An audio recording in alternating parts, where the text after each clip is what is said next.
হাদি সাহেব বললেন বয়স আমার বেড়ে গেছে। বয়সটা ঠেকানো গেল না কেন? সব ঠেকানো যায়, বয়স ঠেকানো যায় না কেন? সব ঠেকানো যায়, চোখের জ্যোতি ঠেকানো যায় না কেন? সব ঠেকানো যায়, শ্রবণ শক্তি ঠেকানো যায় না কেন?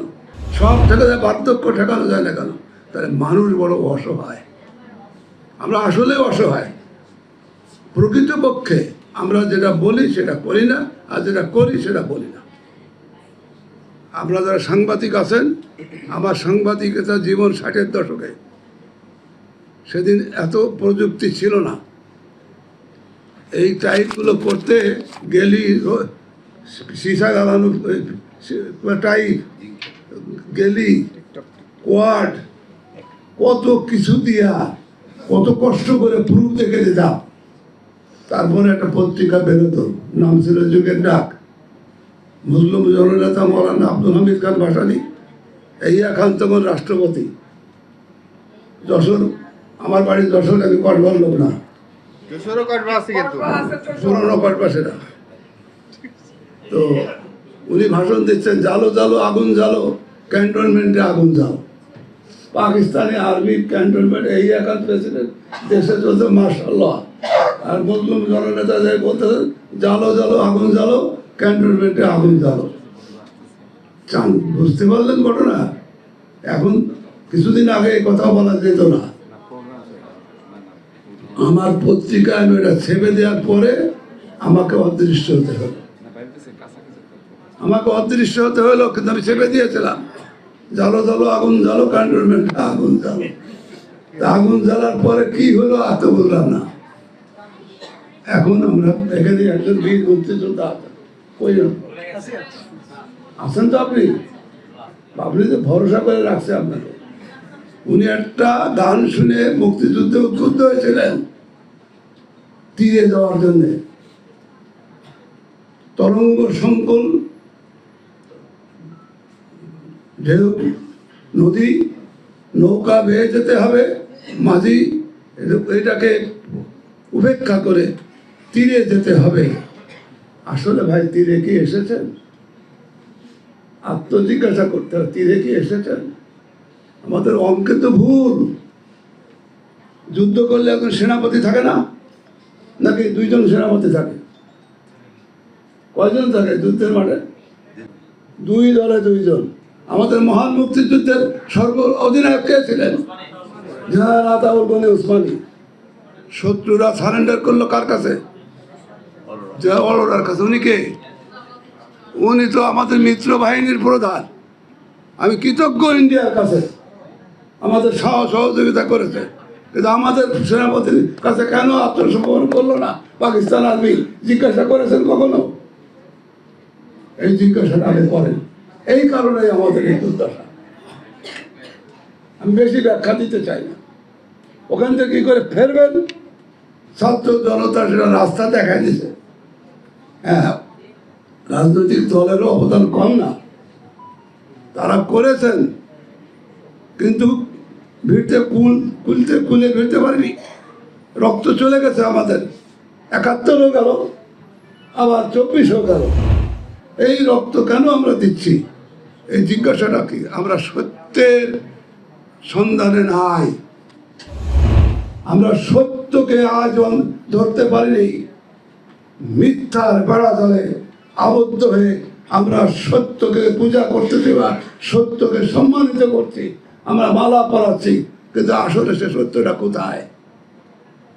লা তালবিসুল হাক্কা বিল বাতিল ওয়া তাকতুমুল হাক্কা ওয়া আনতুম তা'লামুন।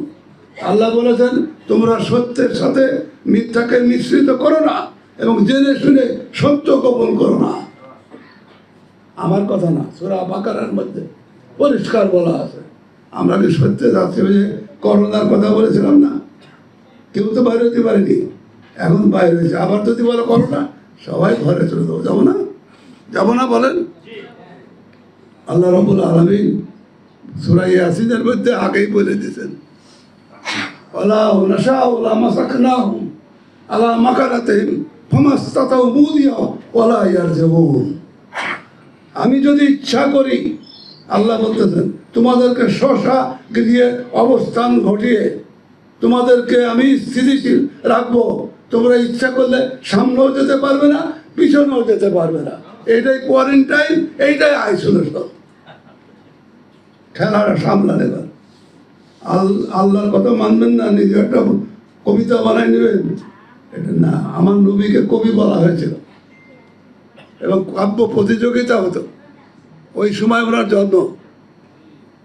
আরবের কবিরা লিখতে কবি কাব্য প্রতিযোগিতায় সূরা কি লিখেছেন, আমার নবী সূরা কাউসার লিখে দিয়েছেন, ইন্না আতাইনা কাল কাউসার। এইবার সব কবি ওইটার সাথে ছন্দ মিলিয়ে, আর এখানে কি হতে পারে মিনিংফুল একটা বাক্য আসবে, একটা অনুভূতি, একটা নির্দেশনা, একটা অনুসরণীয় অনুকরণীয় একটা কিছু হতে হবে। এই সব কবি ওই বড় বড় কবি সব ওই সময়, যেমন এখানে আমাদের যারা মহাকবি আছেন, মহাকবি না, যারা কাব্য চর্চা করেন, কেউ কম না, হ্যাঁ কেউ কম না এখানে। তো সবাই ভাবেন, চিন্তা করেন, কিন্তু এর সাথে লাগাইতে কি সব কবি এক জায়গায় হয়ে, এটা তো লেখা যায় না। পরে ঠিক করলো লাইসা হাজা কালামুল বাশার, এ মানুষের কথা নয়। এইটুকু মিল, লাইসা হাজা কালামুল বাশার, ইহা কোনো মানুষের কথা নয়। তাহলে কি হলো? ঐশী বাণী। এই যে দেখেন, ঐশী বাংলা। ফারুকী সাহেব সাবধান হয়ে যান, ব্যবসা করবেন না। হ্যাঁ, কাউকে খুশি করার জন্য না, আল্লাহরে খুশি করে। ফামাস্তাতাও মুখ দিয়া বলা, ইয়ার যেমন হিসাব দেওয়া লাগবে। আপনারা কি আমার কথা খুশি? ইয়া আদম উসকুন আনতা ওয়া যাওজুকাল জান্নাহ, হে আদম, আল্লাহ বলছে তুমি এবং তোমার স্ত্রী হাওয়া জান্নাতে থাকো। কি আনতা ওয়া যাওজুকাল জান্নাহ ওয়া কুলা মিনহা রাগাদান, এবং খাও যা কিছু, যত খুশি, হ্যাঁ যত খুশি খাও, আনন্দ করো, ফুর্তি করো। ওরা তাকরাবা হাদিস শাজারাতা, ওই গাছের কাছে যেও না, ফাতাকুনা মিনাজ জালিমিন, তাহলে তোমরা অত্যাচারীদের মধ্যে পরিগণিত হবে। বললেন কথাটা কি বললাম? ওটা জান্নাতে বাড়ি, আমাদের জান্নাতে না। ওই ঘটনাটা ঘটাবার কারণেই আল্লাহ বলল একটু যেতে হবে এখান থেকে, ওই জায়গায় আবার ফিরে আসবো আমার কাছে। তাহলে আমরা যদি জান্নাত থেকে এসে থাকি, আমরা জান্নাতে ফিরে যাবো না জাহান্নামে যাবো? কি চান আপনারা? জান্নাত না জাহান্নাম? জান্নাত পেতে গেলে আল্লাহ রসুলের কথা শুনবেন না কল্পনা জগতে ভ্রমণ করে আপনারা ঘুরে দুনিয়ার থেকে চলে যাবেন? কোথায় যাবেন?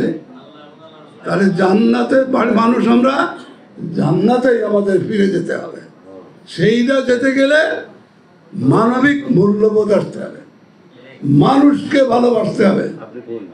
কে হিন্দু, কে মুসলিম, কে বৌদ্ধ, কে খ্রিস্টান, এইটা নয়। স্রষ্টার প্রতি অকুণ্ঠ আনুগত্য, বিশ্বাসের প্রতি আস্থা এবং বিশ্বাসকে একান্তভাবে, নিবেদিতভাবে বিশ্বাসকে সঠিকভাবে প্রমাণ করা, সেটা হলো ঈমান। তার ভিত্তিতে আমার কর্মকাণ্ডে বিশ্বাস করি, সেটা আগে করে পরবর্তীতে এর সাথে লাগিয়ে দেওয়া হবে সময় এবং অবস্থা, পরিস্থিতি, ভাষা, বেজায় কিছু না। আপনারা যারা সাংবাদিক বন্ধুগণ আছেন, আপনারা, আমি বলি আমি সাংবাদিকতা করেছি, বস্তুনিষ্ঠ একটা কথা আছে, এটার ব্যাপারে আপনারা আমি জানি সজাগ এবং সচেতন। এটা রিপিট করার কোনো দরকার নেই। Try to avoid yellow journalism, হলুদ সাংবাদিকতা পরিহার করবেন। খালি কম্পিটিশন করে, প্রতিযোগী হয়ে পুরস্কার নেওয়ার জন্যে এমন কিছু করা যাবে না যেটা আমার আত্মা, আমার অন্তর বলবে না এটা আমি পাইনি। আমার অন্তরও বলবে আমি খুশি, আমার স্রষ্টাও খুশি। এবং ঐশী কথাটা এই জন্যে বলছি। মহানবী সাল্লাল্লাহু এক অক্ষর কোনো উস্তাদের কাছে পড়েন নাই, পড়েছেন? তো তার কাছে আসে ইকরা বিসমি রাব্বিকা আল্লাযী খালাক, পাঠ করো। এটা কেমন এলো? না পড়তেই পাঠ করবে কি?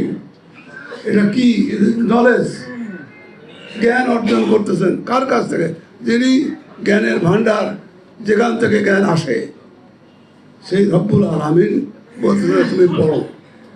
দেখেন আমরা পড়ার কথাটা, মোহাম্মদ ইউ রিড। মোহাম্মদ সাল্লাল্লাহু বললেন আমি তো পড়তে জানি না, তখন তাকে আল্লাহ রাব্বুল আলামিন স্বয়ং তাকে শিখলে ইকরা বিসমি রাব্বিকা আল্লাযী খালাক, পড়ো, তোমার মহান প্রভুর নামে পড়ো যিনি তোমাকে সৃষ্টি করেছেন। এই ইকরার মধ্যে আছে তিনটে জিনিস, মনে রাখবেন, three things in Iqra: man, education and wisdom. Man, education and wisdom, মানুষ, শিক্ষা এবং জ্ঞান। এখানে হিন্দু, মুসলিম, বৌদ্ধ, খ্রিস্টান বলা হয় নাই, এখানে বলা হয়েছে মানুষ, শিক্ষা এবং জ্ঞান। You Mohammad, you acquire knowledge. What is knowledge? Knowledge is power. What is power? Power is light. This is light.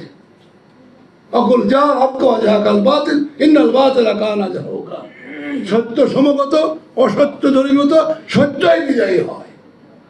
Oishi Bangla তাহলে এটা মনে রাখে, সত্যকে বিজয়ী করতে হবে, অসত্য তাড়িয়ে দিতে হবে, মানবিক মূল্যবোধে মানুষকে ভালোবাসতে হবে।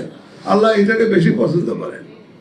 আমরা একে অপরকে ভ্রাতৃত্ববোধে যদি আঁকড়ে ধরতে পারি, একটা ব্যক্তি, পরিবার এবং সমাজ, you first, you individual, you make yourself enlightened, then you make your family enlightened, then you make your society enlightened, then you will be, nation will be enlightened, whole nation will be enlightened.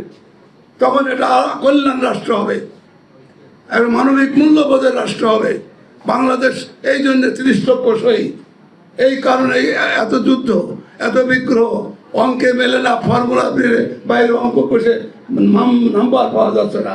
পরীক্ষার প্রশ্নপত্র আছে 2 + 2 = 4, আমি 2 × 2 = 4 করে বসে আছি। No, আমার প্রশ্নপত্র যদি প্লাস করতে বলা হয় তাহলে প্লাস করে দেখবেন 4ই হবে, নাম্বার পাবেন, পুরস্কার পাবেন। আর 2 × 2 করে হবে না। যেটা প্রশ্নপত্রে ওইভাবে উত্তর আমাকে দিতে হবে। আল্লাহ যেভাবে আমাকে গাইড দিচ্ছেন, গাইডলাইন দিচ্ছেন, অর্থাৎ আমাদের হলি প্রফেট কিছুই শেখেন, উনি উস্তাদ, উনি নিজেই বলছেন ইন্নামা বুইস্তু ফীকুম মুআল্লিমা, আমি তোমাদের কাছে শিক্ষক হয়ে এসেছি। আমি স্যালুট দেই যারা শিক্ষক।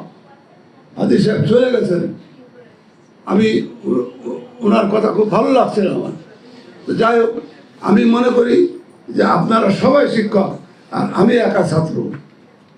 শিখতেই চাই আপনাদের কাছ থেকে, কত শিখবেন। Knowledge is power, power, power is light. আসেন আমরা জ্ঞানের আলোকে উদ্ভাসিত হই, উজ্জীবিত হই, আলোকিত হই এবং আলোকিত বাংলাদেশ। এই বৈষম্য বিরোধী যে আন্দোলন করে ছাত্র জনতার গণ-অভ্যুত্থান, এটা আমাদের জনগণের মনের চাহিদা ছিল। আলোর বিচ্ছুরণ ঘটেছে। এই অর্জনকে কীভাবে ঠেকায় রাখবেন, সাস্টেনেবল করবেন, সেই কারণে সাংবাদিকদের কলম অত্যন্ত powerful. Pen is brighter than sword. আল্লাহ মাবিল কালাম আল্লাহ আল ইনসান আল্লাহ কলমের সাহায্যে আমি জ্ঞান দান করেছি যা তোমরা জানতে না। অর্থাৎ ইগনোরেন্ট পিপুলকে আলোর পথ দেখাতে হবে, আলো দেখাতে হবে, সত্য দেখাতে হবে, সুন্দর দেখাতে হবে। সুন্দর সত্যকে সামনে নিয়ে আল্লাহকে ভরসা করে আমরা 56,000 বর্গ মাইলের এই যে অঞ্চলে আমরা বাস করি, নদীমাতৃক আমাদের এই দেশ, আমাদেরকে ছোট ভেবে কেউ যেন অবজ্ঞা না করতে পারে। বারবার আমরা পরীক্ষা দিয়েছি, আবারও আমরা পরীক্ষা দেব। আমরা সুন্দরবনের পাদদেশে বাস করি। সুন্দরবন জলোচ্ছ্বাস, টাইফুন জলোচ্ছ্বাস থেকে আমাদেরকে যেমন রক্ষা করে, সুন্দরবনের রয়্যাল বেঙ্গল টাইগারও বাস করে, হরিণও বাস করে। কিন্তু টাইগারের ভয়ে হরিণ সুন্দরবন ছেড়ে পালিয়ে যায় নাই। এটা আমাদের প্রাকৃতিক শিক্ষা। আসে আমরা এই শিক্ষা নিয়ে সংগ্রামী হই এবং আমরা প্রত্যেকের সৈনিক হই। এবং সেই সৈনিক হলো সত্য এবং ন্যায় এবং ঐশী বাণী ঐশী বাংলা যেন সেই পথে এগিয়ে যায়। সবাইকে আন্তরিক ধন্যবাদ। আসসালামু আলাইকুম ওয়া রাহমাতুল্লাহ।